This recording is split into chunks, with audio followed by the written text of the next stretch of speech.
श्री शिवाय नमस्तुभ्यम। आज सुनिए सावन मास महात्म्य में आगे की कथा। आज की कथा में भगवान शिव देवी पार्वती को श्राद्ध विधि के बारे में बता रहे हैं, जो कि बहुत ही रोचक होने वाला है। इस महात्म्य को आप सबको बड़े ध्यान से सुनना चाहिए। अमावस्या के अलावा अपने पितरों का श्राद्ध और तर्पण कब कब किया जा सकता है, किस विधि से किया जा सकता है, श्राद्ध और दान करने से किस फल की प्राप्ति होती है, यह सब आज की कथा में बताया जाएगा। ध्यान पूर्वक सुनिएगा। महादेव जी देवी पार्वती से कहते हैं, देवी अब मैं श्राद्ध की विधि बताने जा रहा हूँ, ध्यान पूर्वक सुनो। श्राद्ध के एक दिन पहले अपशव्य होकर पितरों के प्रतिनिधिभूत ब्राह्मणों को आमंत्रित करें कि आप लोग पितृ कार्य संपन्न करें और मुझ पर प्रसन्न हों। इस प्रकार ब्राह्मणों को आमंत्रित करने के लिए अपनी जाति के विश्वस्त पुरुषों को भेजना चाहिए। बिना फटा हुआ वस्त्र पवित्र माना गया है। अगर मूर्ख ब्राह्मण अपने घर के सामने ही रहता हो और गुणवान घर से बहुत दूर रहता हो तो गुणवान को निमंत्रण देना चाहिए, लेकिन मूर्ख को भी त्यागना नहीं चाहिए। जो अपने निकट रहने वाले ब्राह्मण को पतित न होने पर भी त्याग कर दूर रहने वाले गुणवान की पूजा करता है, वह घोर नरक में जाता है। वेद विद्या और व्रत में निष्णाम क्षोत्री ब्राह्मण अगर घर पे आ जाए तो विधि पूर्वक उसका पूजन करके मनुष्य शुद्ध गति को प्राप्त होता है। दोनों संध्या, जप, व्रत, दंत धावन, पितृ कार्य, देव कार्य, मूत्रोत्संग, मलोत्सर्ग, गुरु के समीप तथा यज्ञ, इन अवसरों पर जो मौन रहता है वह स्वर्ग में जाता है। यदि जप आदि में किसी तरह मौन भंग हो जाए तो वैष्णव मंत्रों का उच्चारण और भगवान विष्णु का स्मरण करना चाहिए। दान, स्नान, होम, भजन और देव पूजन में देवताओं के लिए सीधे कुश उपयोग में लाए जाते हैं और पितरों के लिए द्विगुण भुग्न कुश, उत्तर मुख होकर देवताओं का और दक्षिण मुख होकर पितरों का कार्य करना चाहिए। अग्नि, भस्म, जौ और जल से चिन्ह बना देने पर तथा चौखट बीच में होने पर भी पंक्ति दोष नहीं होता।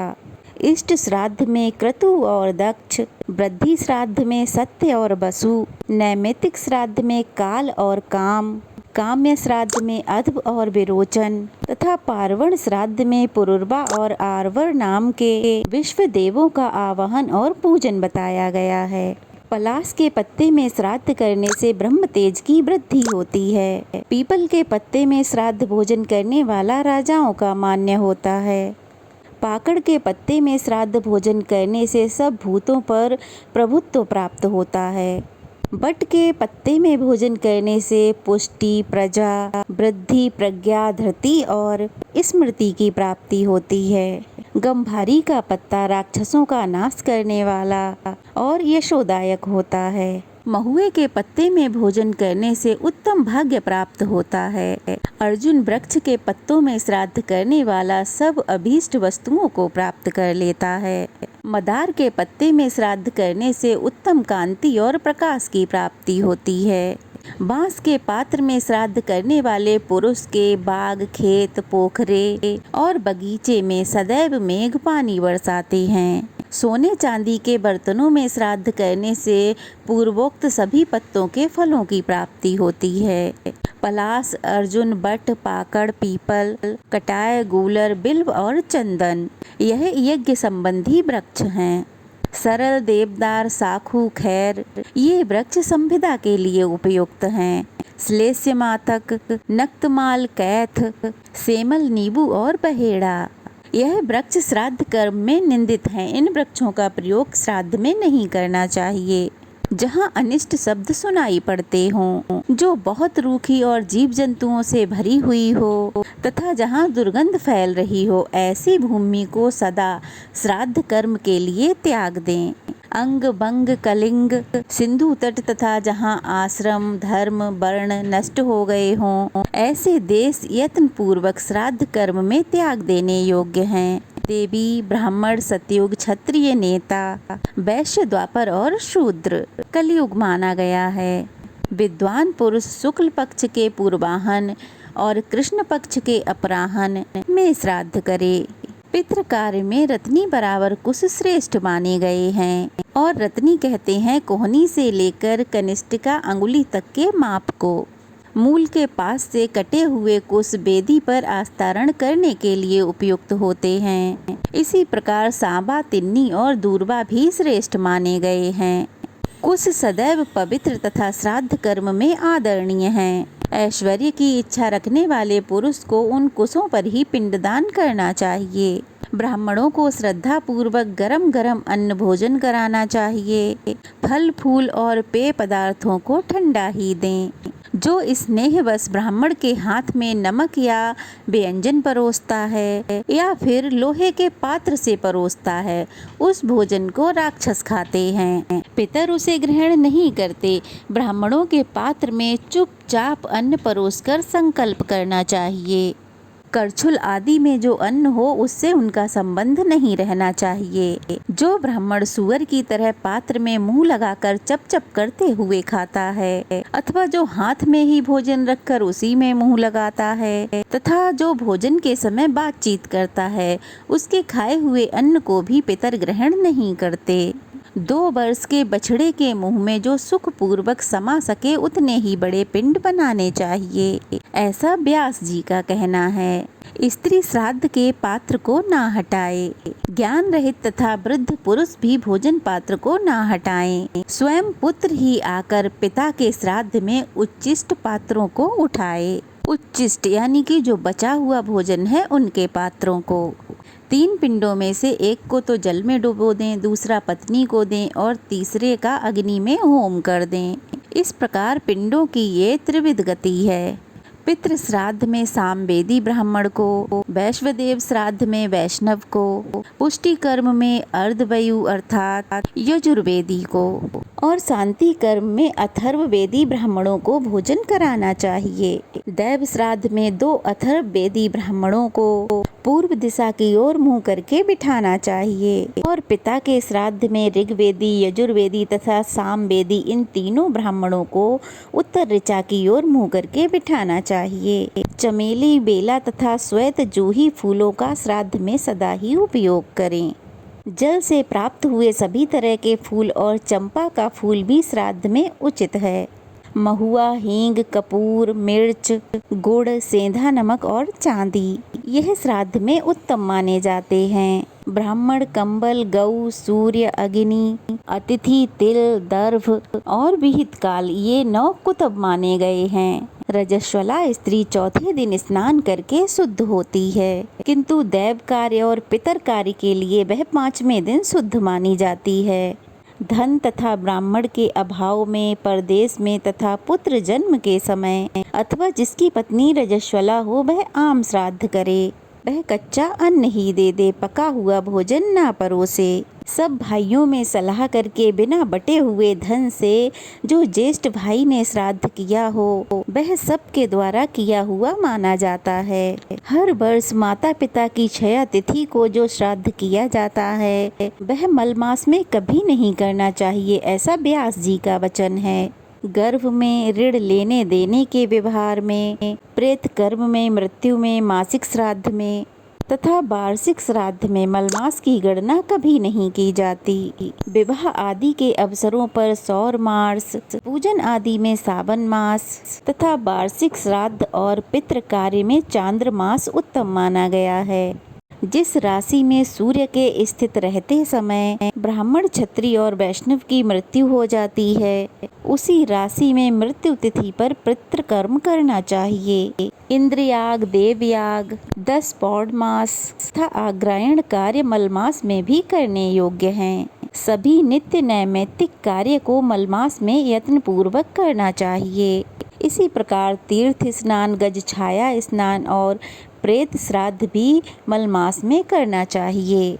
जहाँ भोजन करने वाले भाई, बंधु और सगोत्र पुरुष उपलब्ध नहीं होते और अंत्यज आदि से श्राद्ध भूमि गिर जाती है, वहाँ यह सब राक्षसी श्राद्ध का लक्षण है। जो स्वयं श्राद्ध करके दूसरे के श्राद्ध में विवल होकर भोजन करता है, उसके पितर पिंड और तर्पण के लुप्त हो जाने से नरक में गिरते हैं। यज्ञ और श्राद्ध के लिए न्यायपूर्वक ब्राह्मण को निमंत्रण देकर जो किसी प्रकार उसे छोड़ देता है वह पाप आत्मा सूकर योनि को प्राप्त होता है। दैव श्राद्ध या पितृ श्राद्ध में अगर अशुद्धि हो जाए तब उसकी निवृत्ति होने पर ब्राह्मणों को श्राद्ध का दान देना चाहिए। श्राद्ध की समाप्ति होने पर ब्राह्मणों से आशीर्वाद लेना चाहिए। इससे दीर्घायु की प्राप्ति होती है। पहले ब्राह्मण के हाथ में जल देकर इस प्रकार प्रार्थना करें कि देवता जल के भीतर निवास करते हैं, सब कुछ जल में ही प्रतिष्ठित है। ब्राह्मण के हाथ में रखा हुआ जल हमारे लिए कल्याणकारी हो। इस प्रकार प्रार्थना करने के बाद ब्राह्मण के हाथ में फूल देकर इस प्रकार प्रार्थना करें। लक्ष्मी जी फूलों में निवास करती हैं, लक्ष्मी जी कमल में निवास करती हैं और लक्ष्मी जी चंद्रमा में वास करती हैं। इस प्रकार मेरा मन सदा प्रसन्न रहे। इसके बाद ब्राह्मण के हाथ में अक्षत देकर इस प्रकार प्रार्थना करें कि मेरा पुण्य अक्षय हो, मुझे शांति, तुष्टि और धृति प्राप्त हो। लोक में जो कल्याणकारी वस्तुएं हैं वे सदा मुझे मिलती रहें। इसके बाद ब्राह्मण को दक्षिणा देकर प्रार्थना करें कि हमारे द्वारा दी गई दक्षिणा सर्वत्र रक्षा करे और हमारे पास दान करने के लिए बहुत सा धन हो। इन प्रार्थनाओं के उत्तर में ब्राह्मण एवं अस्तु कहकर सभी को स्वीकार करे और यजमान मस्तक झुकाकर ब्राह्मण के आशीर्वाद को सिरोद्धार करे। भोग की इच्छा रखने वाला पुरुष पिंड को सदा अग्नि में डाले। संतान की प्राप्ति के लिए मंत्रों उच्चारण पिंड पत्नी को दे। उत्तम कांति की इच्छा हो तो सदा गौओं को ही पिंड खिला दे। अगर प्रज्ञा, यश और कीर्ति की इच्छा हो तो सदा पिंड को जल में ही डाल दे। दीर्घ आयु की चाह हो तो सब पिंड कौओं को खिला दे। कार्तिकेय जी के लोक में जाने की इच्छा हो तो मुर्गे को खिलाएं या दक्षिण दिशा की ओर मुंह करके सब पिंड आकाश में फेंक दें, क्योंकि आकाश और दक्षिण दिशा पितरों के स्थान माने जाते हैं। चंद्र ग्रहण के सिवा रात में कभी श्राद्ध ना करें। चंद्र ग्रहण का दर्शन होने पर शीघ्र ही सर्वस्व लगाकर रात में ही श्राद्ध करें। ग्रहण के समय श्राद्ध ना करने वाला कष्ट पाता है और जो श्राद्ध करता है वह अपने पाप से उसी तरह तर जाता है जैसे जहाज समुद्र से पार होता है। काला उड़द, तिल, जौ, अगहनी का चावल, महायव, ब्रीहीयव तथा काले और सफेद तिल श्राद्ध कर्म में सदाग्राही हैं। इनका सदा प्रयोग करना चाहिए। बेल, आंवला, मुनक्का, कटहल, आंवला, अनार, केला, सामयिक साग और मूंग आदि वस्तुएं श्राद्ध कर्म में उत्तम मानी गई हैं।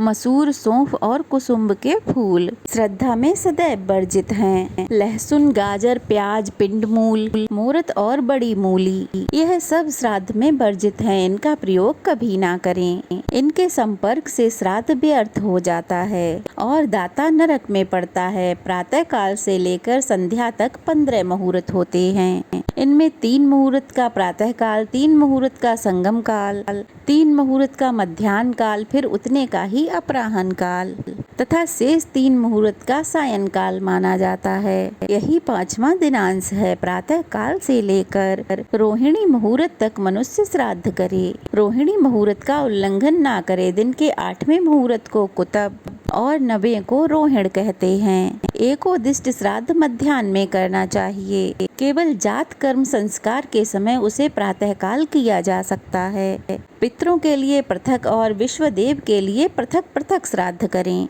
श्राद्ध करके ब्राह्मणों को विदा करें। इसके बाद बलि वैश्वदेव कर्म करें। यदि यज्ञ में अग्नि प्रज्वलित ना हो, उसमें से धुआं उठ रहा हो, उसमें श्राद्ध करने वाला यजमान अपने पुत्र के साथ अंधा हो जाता है। जहाँ दुर्गंध युक्त काले और नीले रंग की अग्नि धरती पर प्राप्त हो, वहाँ पराजय होती है ऐसा जानना चाहिए।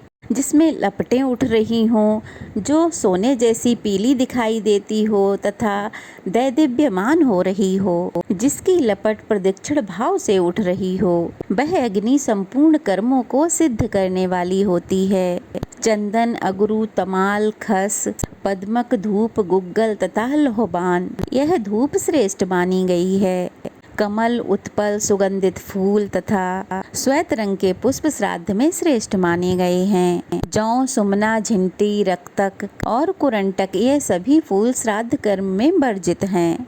सोने, चांदी और तांबे के पात्र पितरों के पात्र कहे जाते हैं। श्राद्ध में चांदी की चर्चा और दर्शन भी पुण्यदायक हैं। चांदी का समीप होना, दर्शन तथा दान राक्षसों का विनाश, यशोदायक तथा पितरों को तारने वाला है। देवी, अब मैं अमृत मंत्र का अर्थ बताता हूँ, सुनो। देवता, पितर, महायोगी, स्वाहा और स्वधा इन सबको नित्य बारंबार नमस्कार है। श्राद्ध के आदि और अंत में मंत्र का 3-3 बार जप करना चाहिए। ब्राह्मणों द्वारा सदैव पूजित होने पर यह मंत्र अश्वमेघ यज्ञ का फल देता है। पिंडदान के समय भी एकाग्रचित होकर इस मंत्र को जपें, इससे पितृ प्रसन्न होते हैं और राक्षस भाग जाते हैं।